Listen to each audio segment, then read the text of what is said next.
In 1991, I photographed the paintings of Ajanta, these 5th century paintings which are hidden in the darkness of caves in Western India.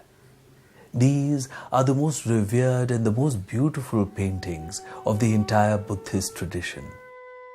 In all the countries of Asia, they speak reverentially of this site. The paintings of Ajanta changed my life. The gentle beings of the art permeated my consciousness. Every time I looked at the paintings, I was carried away. There was an infinite warmth, humility, and compassion in these paintings. It was expressed in every gesture, in every glance. It was indeed a world of compassion which took me over completely. A journey began to discover the philosophy, the vision of life which underlies these great paintings. Leading experts on Buddhist art said that my photographs showed the Ajanta paintings in their true and luminous colors for the first time. Universities, museums, and cultural institutions from around the world invited me to come and lecture on these paintings. Everywhere, people responded with warmth to the sensitivity and compassion contained in the art of Ajanta.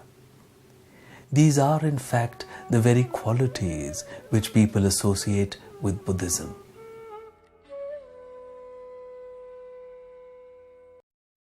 However, many asked questions about current practices in Buddhism, particularly in the Himalayan regions. These appear to be rather different from the early compassionate faith. Was this Buddhism really? How did these changes come about? Join me on a journey through the history of Buddhism. Let us see how these transformations took place in Buddhist practice. Gautama Siddhartha was one of humanity's wisest teachers. He was born in 563 BCE, the son of Sudhodana, the ruler of the Shakya clan. Sudhodana ruled from the town of Kapilavastu in the present-day state of Uttar Pradesh in India. At the age of 35, Gautama attained Bodhi, the knowledge of the eternal truth. Gautama Siddhartha taught a profound ethical message to the many followers who soon gathered around him. He spoke of the pain in our lives and pointed out that this was because of our own desires. The way to do away with the pain was to lose our desires.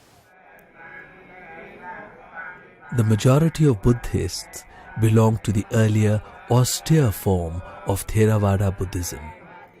They believe that it is through self-discipline that they can give up worldly attachments to proceed on the path to salvation.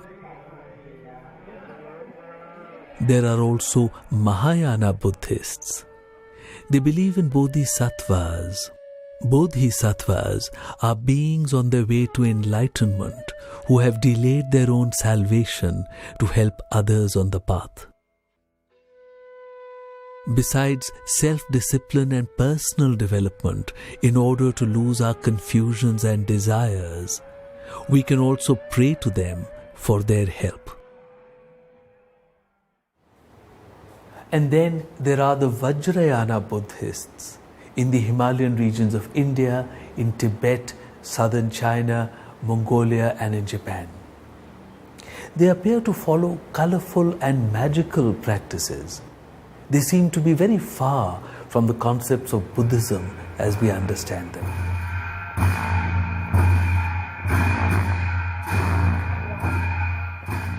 The Cham dance of the Lamas signifies the victory of knowledge over ignorance.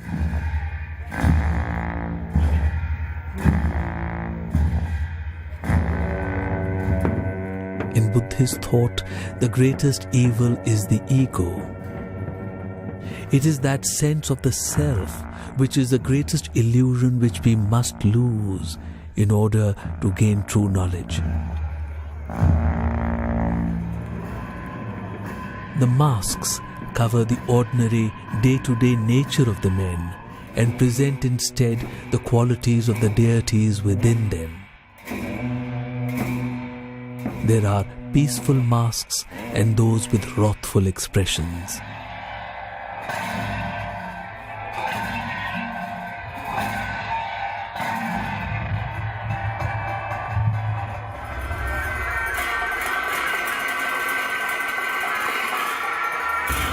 To understand the practices of the Lamas and to understand the history of later Buddhism, we have to turn to Nalanda and other universities of Eastern India.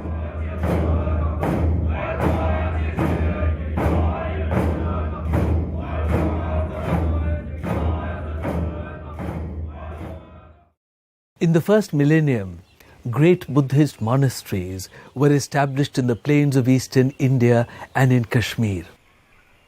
These were intellectual centers where the science of the mind was studied in great detail. The finest intellectuals analyzed the path, the steps on the path towards Buddhahood or true knowledge.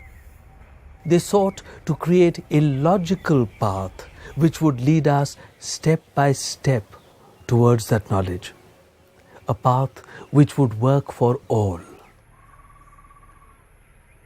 These vast universities had hundreds of teachers and students who came from across India and from the many countries of Asia that had embraced Buddhist philosophy. The greatest of these was here at Nalanda. Here there was a spirit of vibrant intellectual thought, a climate of discussion and debate. This institution, Takshashila and Nalanda and later Brikamalashila. Now then these, not like monastery, but these really become academic center. One of the most important universities in the world was developed not in the medieval West, but right here in India. And here I'm referring to the university consortium of Nalanda, Vikramashila, Somapura, Odantapuri. All of these various universities were instrumental in producing people who were capable of understanding and articulating what it means to have universal knowledge, knowledge that's applicable across cultures and across times. And really what we're talking about here, when we're talking about revolution, is a change in perspective. It's a complete change in the way we perceive and thus experience the world. This information might appear arcane or esoteric, but in fact, the most interesting thing about it is that it is very clearly about consciousness itself. It's about every one of us. And it's about, in the end, something quite simple.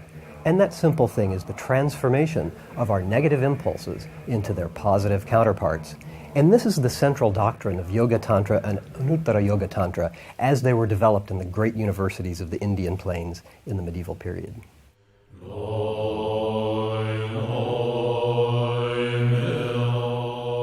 The deities revered in Tibet were conceived in the monasteries of Eastern India. The earliest known images of Tara are all to be found in the 5th-6th century Buddhist caves of Maharashtra.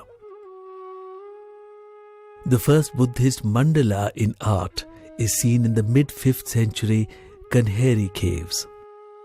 The first 11-headed Avalokiteshvara is also seen in a 5th-6th century cave at Kanheri. Religion is a word which is very loose expression. I don't know whether Buddhism should be put in the connotation of religion or not. If we are very strictly speaking, the religion has its own connotation. Buddhism is different from all other religious traditions, is that there's no place for unanalyzed faith or something which is to be accepted without any one's own understanding or one's own logical conclusions. Now you see the differences. Buddhism, like Jainism, we have no concept of creator. So one's own salvation must achieve through one's own effort. Now, the main obstacle about salvation is ignorance. There are many different levels of ignorance. So logically, the antidote of ignorance is knowledge, not prayer.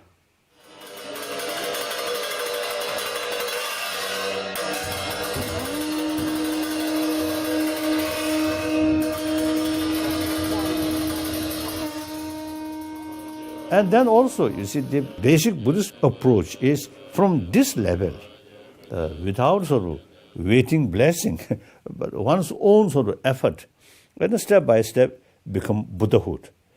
So therefore, in order to practice effectively, we have to know about mind, about emotion. So therefore, those Buddhist texts, also including some Hindu sort of tradition where practice of shamatha and vipassana there, naturally the explanation about mind automatically come. So therefore, that part I consider science. So today, now last few years, I think over 1 decade, I think number of Western medical scientists and also the brain sort of scientists, now they're really showing interest to get information, explanation from Eastern Indian ancient thought about emotion, about mind. So they found very, very useful information in order to know the reality about the world of emotion, world of mind. So that I consider as a science. Then concept of impermanence, or concept of interdependency. These also itself is simply sort of out of their investigation or analyze the reality, then they develop this sort of new concept about reality.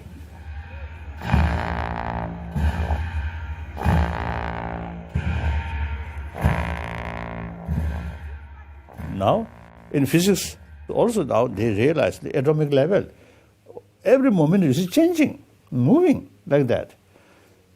One time, one of my friend, the Raja Ramana, Indian sort of nuclear physicist, once he told me he found the concept of quantum physics found some of the Nagarjuna's sort of writing. So he, as an Indian, he feels very proud.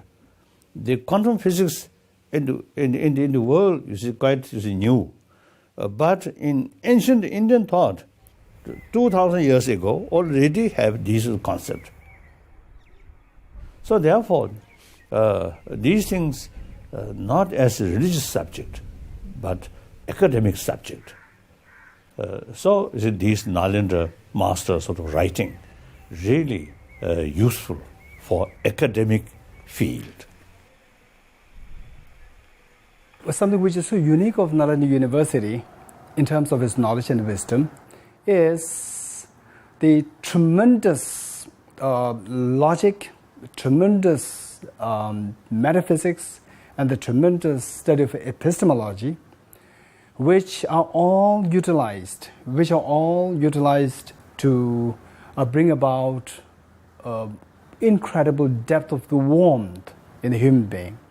Studies का जो philosophy का केंद्र बना है वो सबसे बड़ा केंद्र शायद नालंदा बना है और वहाँ के विद्वान लोगों ने मतलब जैसे हमने बोला डिबेट जो सिस्टम है, जो कि जिसको हम लोग टिबेटन में थिंगी बोलते हैं या इंग्लिश में डिबेट है, तो डिबेट के माध्यम से वो ऐसा नहीं बल्कि जस्ट आपको इंट्रोड्यूस किया, इसके बाद में आप उसको विचार में रख लिया, इतना नहीं, बल्कि एक एक पहलू पर और सालों सालों तक, वो भी बड़े बड़े विद्वान लोग जो भी बहुत बुद्धिमान लोग एक एक पहलू को मेरा ख्याल से साल साल तक अध्ययन करके कुछ नतीजे पर पहुंच के इन्होंने इस फिलोसफी को, इस ट्रेडिशन को आगे बढ़ाया है.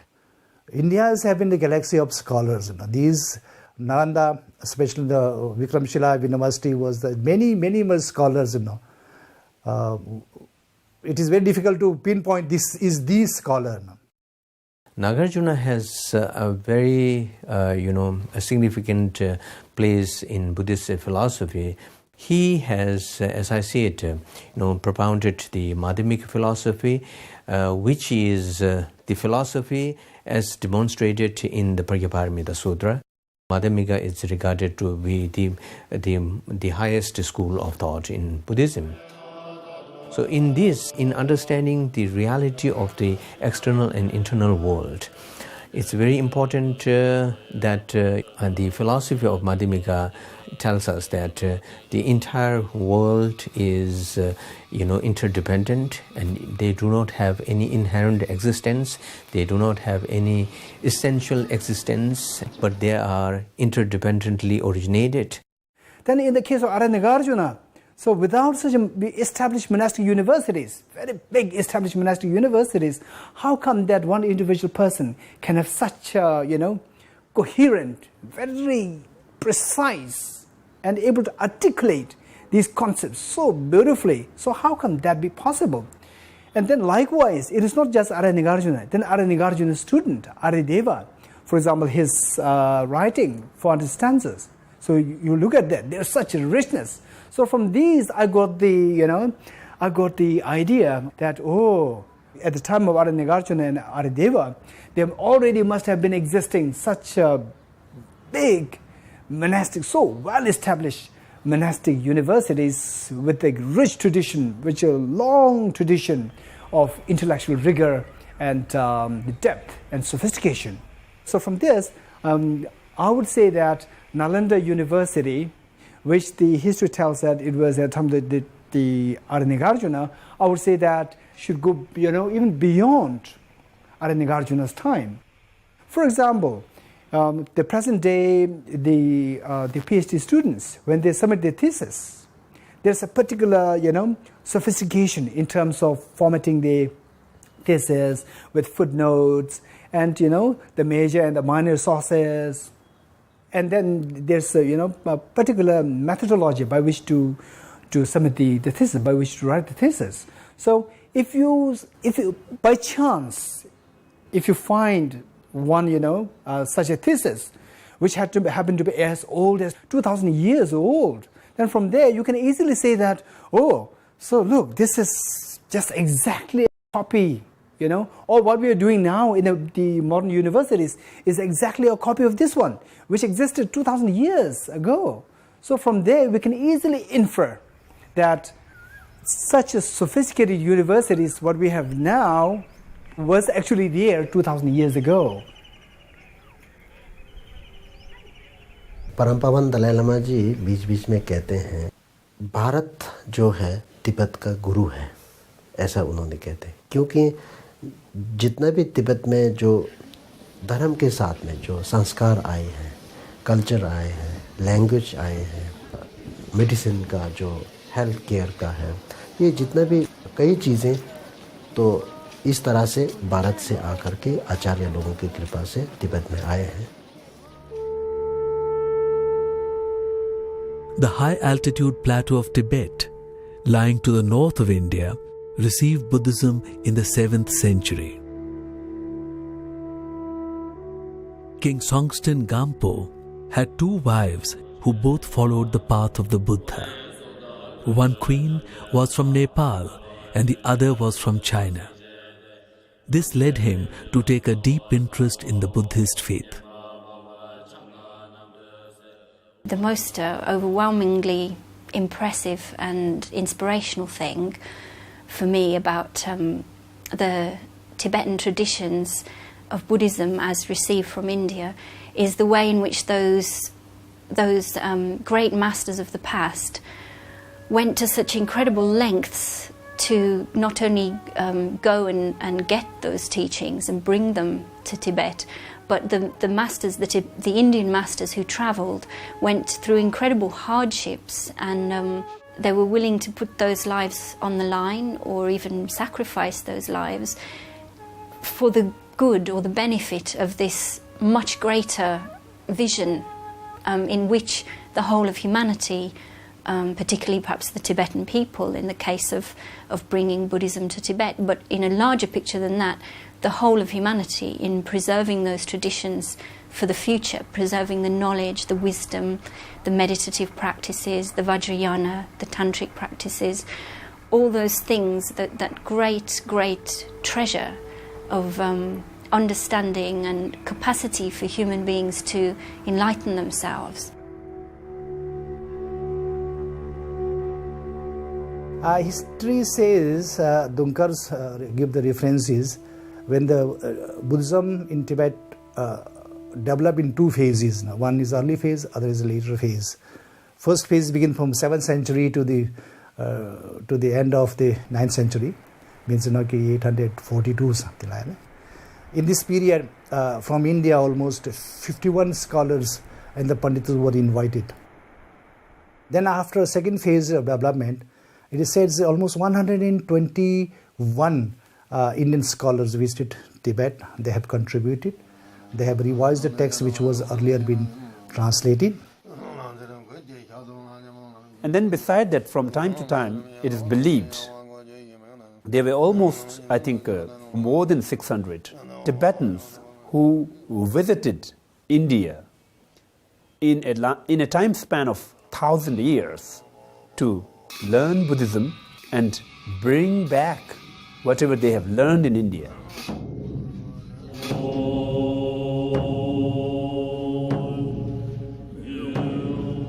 Tibet did not have a written script till the 7th century.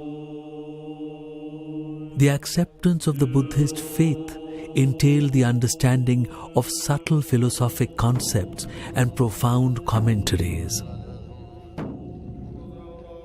This transfer of knowledge would not have been possible without translating and writing it down. A very sophisticated language and a script capable of preserving this knowledge had to be formulated. Oh yes, Tibetan language or script is very much copy and very much similar. Because it's based on one of the ancient Indian script. Once Buddhism reached Tibet and started translation, then the vocabulary which in Buddhist tradition then translate into Tibetan, not available in Tibetan language, so created new words. So therefore eventually the Sanskrit vocabulary or Sanskrit terminology and Tibetan terminology go exactly the same. Thonmi Sambuddha created language at par with the Sanskrit because he was to translate those Sanskrit texts into the Tibetan. So Sanskrit language itself is a very highly elaborated and a very systematic language. To come at par with this language was not easy. To create this kind of language was not easy. In Sanskrit, all kind of human learning is being recorded. Whether it is a medicine, whether it is a philosophy, whether it is a language, whether it is the art, whether it is a poetry, every human learning, that terminologies need to be translated into that newly created language. This is important. So what the Thonmi did in he has tried to create the Tibetan grammar as a Panini grammar. So what he did in putting this suffix and prefix words, that are the basic things, through which in Sanskrit also suffix, pratyaya and upsarga. When you put together, the meaning changes. And they also created same kind of suffix and prefix word in Tibetan language. So this language became potent enough to translate Sanskrit word into Tibetan in exactly in the same meaning and the same purpose.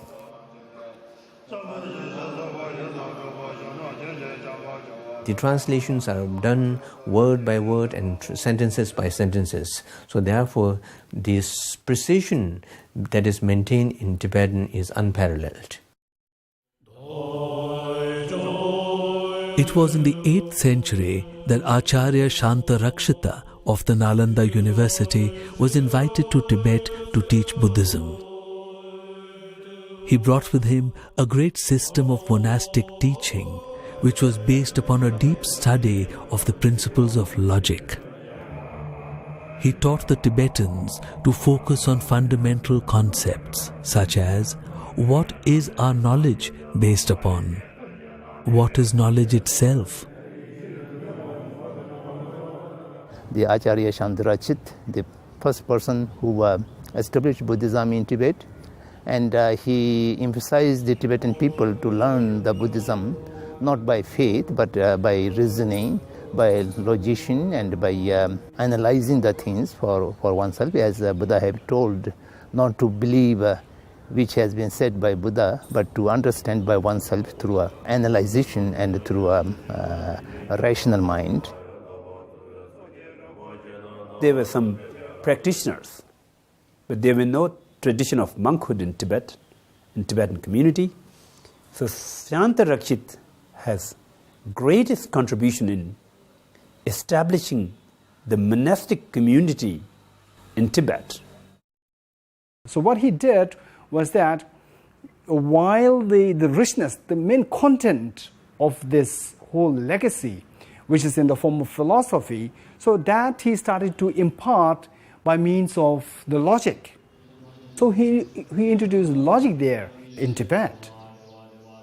So with this study of logic, then you can't really escape. You can't really have room for diluting the concept. So the logic is like a very precise container. So with this container, you can see what is really there. The measurement is so accurate. So there, the philosophy, which is like the content of this the container of the logic, it was so freshly preserved in Tibet. So then it happened in 8th century. So now is 21st century. Already, like say, 13th century is gone.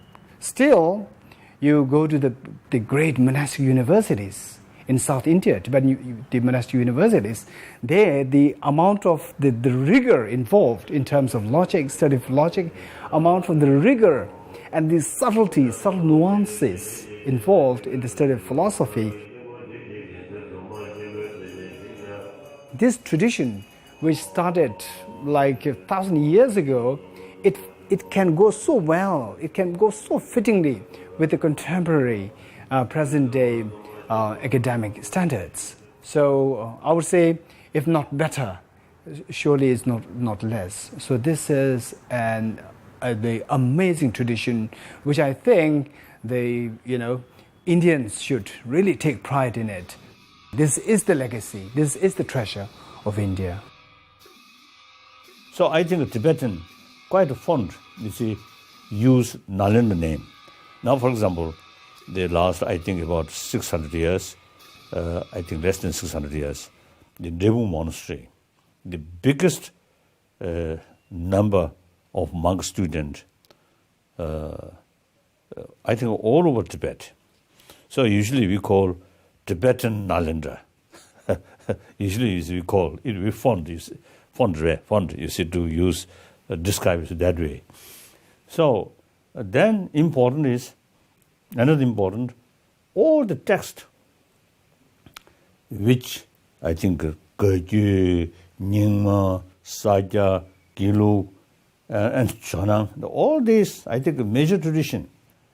Among the follower of this tradition, they all, you see, study the text which wrote by Nalanda masters, like Nagarjuna, Buddhapalita, Aryandeva, Vabhaviga, and Chandrakirti, Dignath, and Arya Asanga, Bosuband, Digna Dharmakirti, and the Chandakirti, and then like Naroba. All these formerly Nalanda scholars. So all Tibetan tradition, you see, come from each different tradition. Their original sort of masters all come from Nalanda. So I usually describe Tibetan Buddhist tradition is a pure lineage of Nalanda tradition. So I also, you see, start from age from 6, 7, already start memorizing these texts of Nalanda. At that time, I do not know who is the author of these texts and come from which sort of was the institution. I have no idea. Atisha was another great teacher who was persuaded to go to Tibet in the 11th century. He had studied at Nalanda and was a teacher at the Vikramshila University, also in Bihar. He helped to make the philosophy understandable to common Tibetans. Once Atisha was in Tibet, he was so impressed by the devotion of the Tibetan people and the need of a great scholar like him in the Tibet. So he chose to remain in Tibet rather than going back to India. And Tibetans are very grateful for his decision. Perhaps his unique genius was to be able to take all of this very esoteric information and condense it into a form that could be understood and used by anyone. Another very interesting aspect of universal knowledge is that it can be condensed and transported. Atisha was also instrumental in the condensation of this knowledge so that it could be taken out of the university context, perhaps transported into another culture, and then take root. And this is one of the things that happened in Tibet in the 11th century. He was amazingly learned, and his signature kind of text, the light to the path, the lamp to the path to enlightenment. This text formed the basis for the later school of the Gelugpas under Tsongkhapa, and formed the basis for the gradual path to enlightenment, the Lamrim, that became the signature of that school. This particular path, became of such huge importance in Tibet, and yet Atisha was one master of many in India. And I think perhaps when you consider that lineage of masters that came, you can say that they must have represented a very small number of those who were in existence in India at the time. And yet those masters in Tibet now, whose works have continued, have been preserved there in a way in which Indian Buddhism wasn't preserved in India. And so in that sense, the Tibetans have played a hugely important role for the planet, if you consider these teachings of great value. So the gist of the idea is that we all seek happiness. We all like to avoid suffering. Now the question is, how can we do that? How can we do that? And in fact, originally the Buddha said that all these sufferings that we encounter with, the root is the ego. The root is the ignorance which distorts the perception of the reality. Then this is the trigger point from which the whole philosophy, the logic and everything of Buddhism came out. As Buddha pointed out, then Nagarjuna elaborated, saying that this ignorance, it is like you in a dream.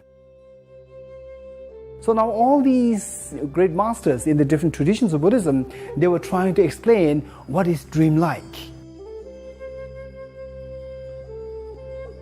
it was such a wonderful tradition, and debating with someone else, it is not considered as an offense, This is more like a kind of tradition.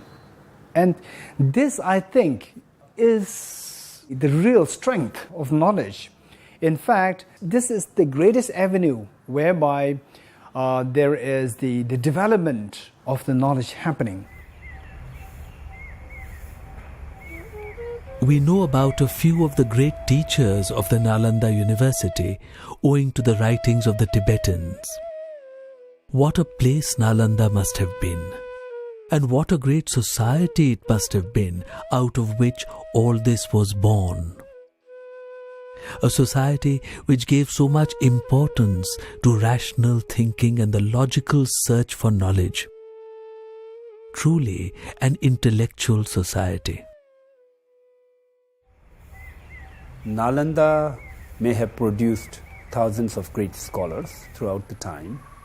His Holiness Dalai Lama has enlisted 17 kind of leading outstanding scholars of Nalanda monastery throughout the time, and he composed a prayer to all those 17 outstanding scholars.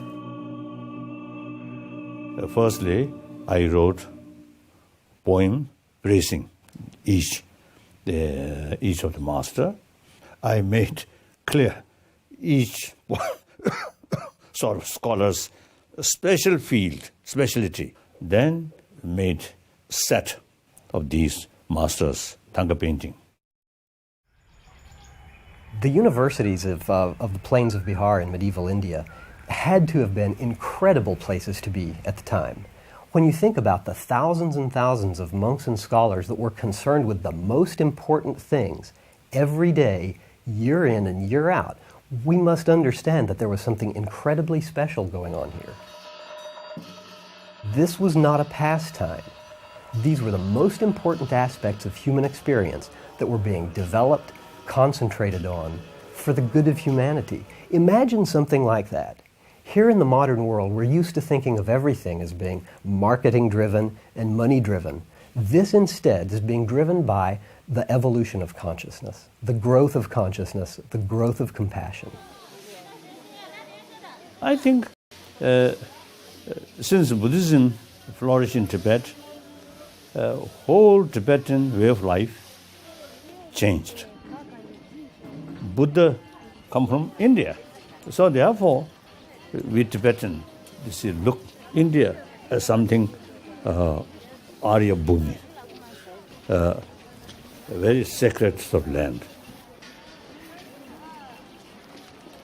Tibetan, then you should consider such Tibetan who once you see went to India, some study and speak Sanskrit or Pali, and they have, you see, a little bit sort of higher kasota status. India, sacred land.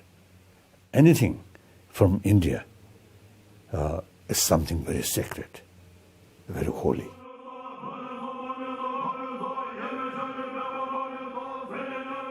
The monasteries re-established in South India are of the larger monastic institutions in Tibet, and they continue the traditional study of the all Tripitak through its commentaries, and particularly His Holiness has named out 17 Nalanda scholars who have written most important commentaries on the Buddha's teaching, and which are studied in South Indian monasteries. It's very important to have contemplation, discussion, and the debates.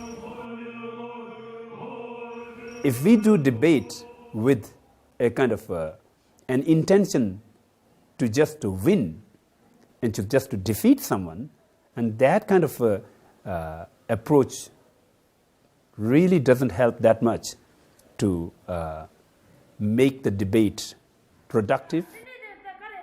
The Tibetan Buddhist scholars has learned this approach of the Nalanda scholars.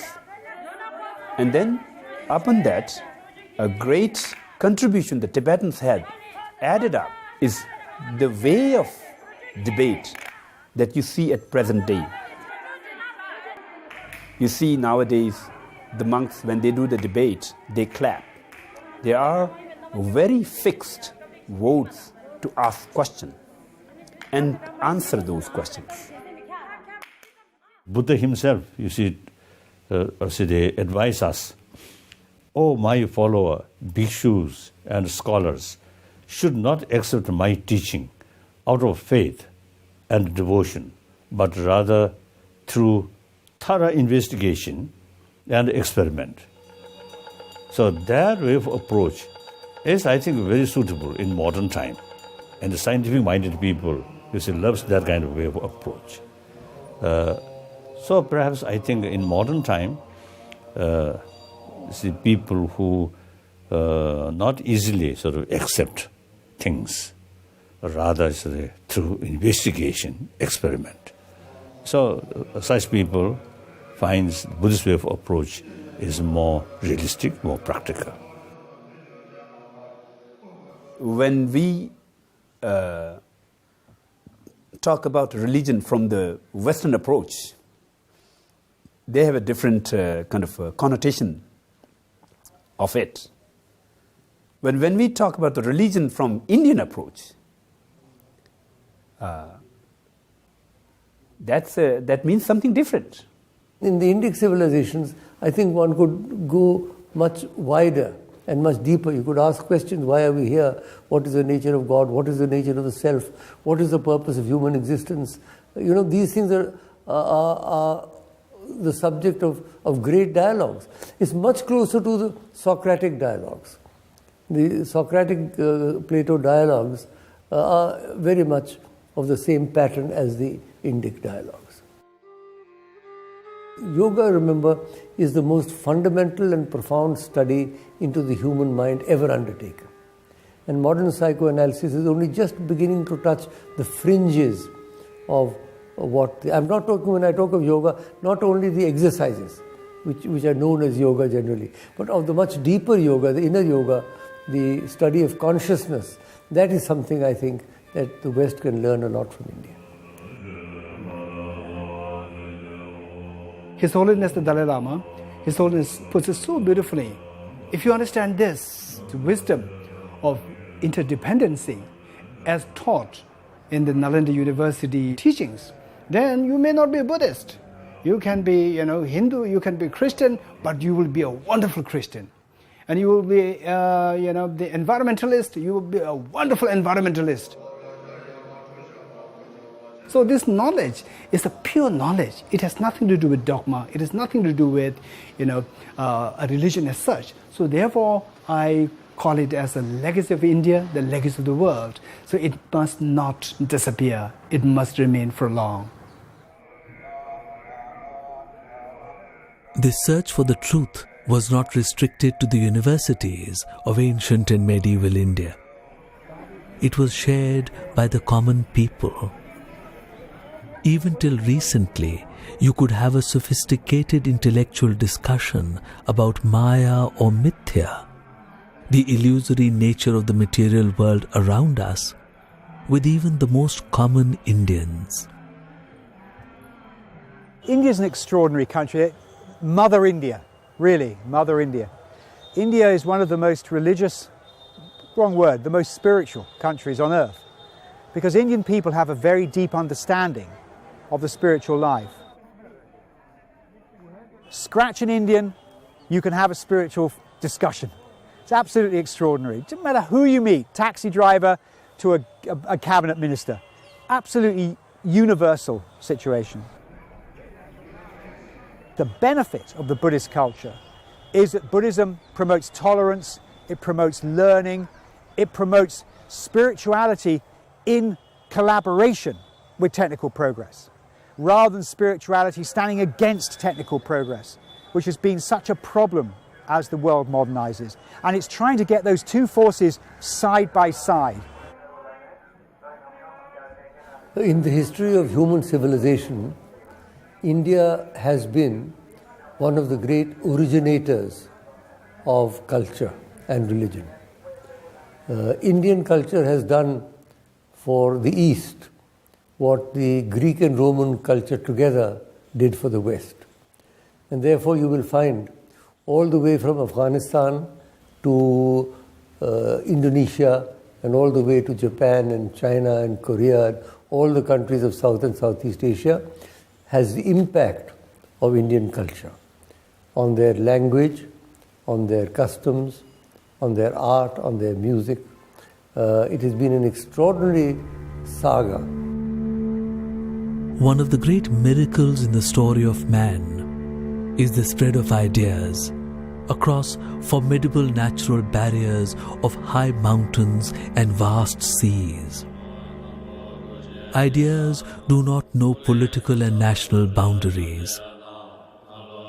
The ready acceptance of the ideas of life by the people of faraway lands underlies the sameness of human life and the human condition everywhere. Perhaps the greatest example of the travel of ideas is the vast spread of the Indic concepts of Buddhism and Hinduism in ancient times. These ideas were warmly accepted wherever they went. From Sri Lanka in the south to Mongolia in the north, from the river Volga in the west to Japan in the east. This spread was not through military conquests, but simply through Indian traders. The people who heard them talking about philosophical matters wished to know more. Here was a philosophic vision which appeared to bring peace and happiness in one's life. Therefore, Indian teachers were cherished and sought.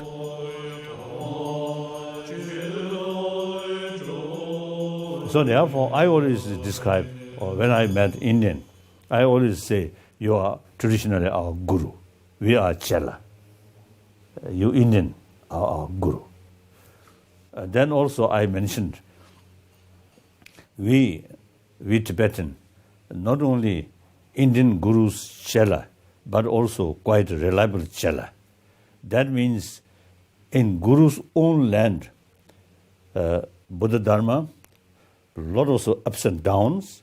During this period, we, your Chela, kept throughout, you see, through centuries, we kept your knowledge intact. So we are quite a reliable Chela. So our relation is something very unique, Guru and Chela.